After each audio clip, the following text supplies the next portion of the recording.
Big D's back. Wilson Audio Extras. This is my second channel, less edited but still lots of fun. Let's check out this Sony 2-channel amplifier, the XM-220. This is from around 1995. Let's look at the Car Audio and Electronics directory from 1995 to find out what this amp specs are, the price, all that fun stuff. As you can see here, the second one in the list, $90 list price, 20 watts by 2 ohm stable. Gives the dimensions, we'll get to that in a minute, is a high current BTL design.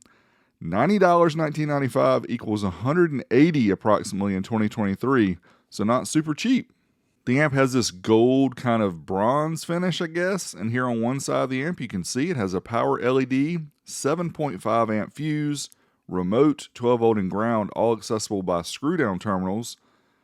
So as we move around the amp here, you'll see the nice fat heat sinks there on the side, and on the opposite side you will see right and left RCA inputs, the level control, and the speaker outputs. This is a 2-channel amp but is not bridgeable, and it doesn't have crossovers or anything like that built in. It's just raw power, baby.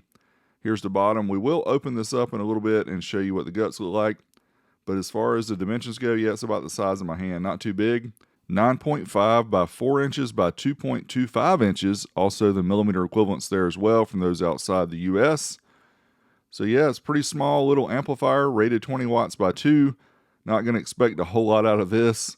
But yeah, as we say, we're going to tease you a little bit here for the bottom, show you what's inside, and then nope, we're not going to show you. We'll show that later. Now let's get the amp all connected up so that we can perform the test. Pretty simple here. We're going to use these fork style connectors for the 12 volt, the ground, and then we'll just use bare wire for the remote. And we're using 8 gauge wire, which is way overkill. Honestly, it doesn't need anything that big. But anyway, and here's the speaker leads. We're using 18 gauge for the speakers, which is plenty. And we're going to again wire it up. You notice it's plus minus minus plus. So we're careful to make sure we got that correct. Even though with the dyno it doesn't really matter with polarity, but still we're going to make sure we have it hooked up correctly. Then as always, you always hook up your RCAs last when you're doing an amplifier. And these are some pretty cool looking RCAs I got from a buddy Brantley down in South Carolina from Elite Audio. All right, so let's do these power output tests.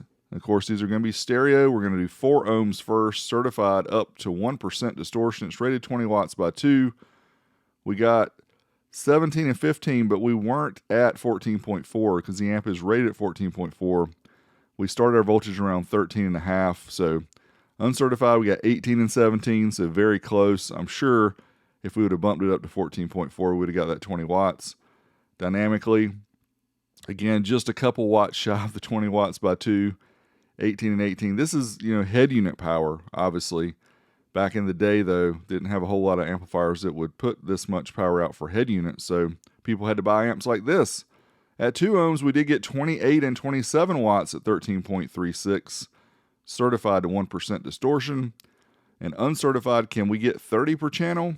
No, 28 watts per channel, 13.31. Again, these tests were at 1 kilohertz. Now let's try the dynamic burst test. So close to that 30 watts. Come on, you can do it. Not quite. 29 and 28 at 13.31.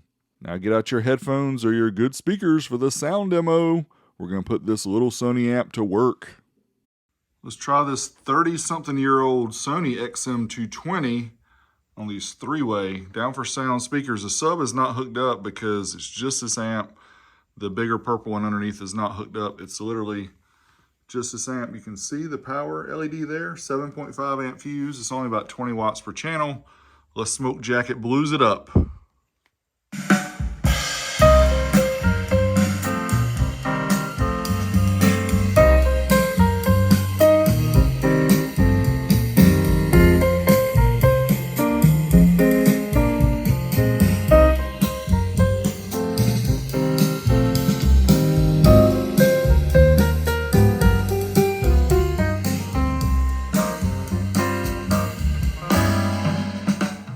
Let's crank up the bass a little bit with some Ice Flow from Kevin MacLeod.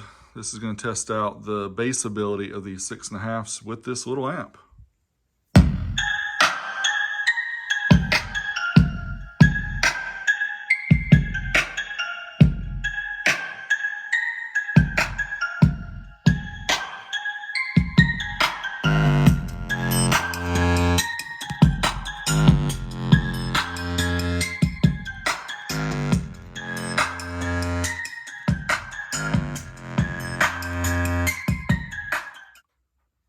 Next up, let's try the Mini Vandals by Vaquero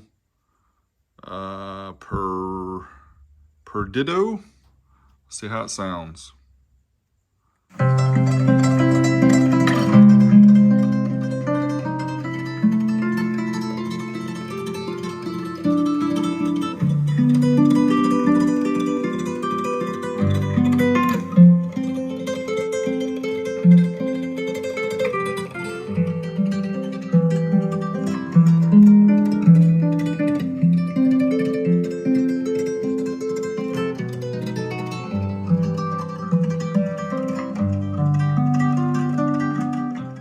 Another jazz tune. This one's called Running Errands by Track Tribe.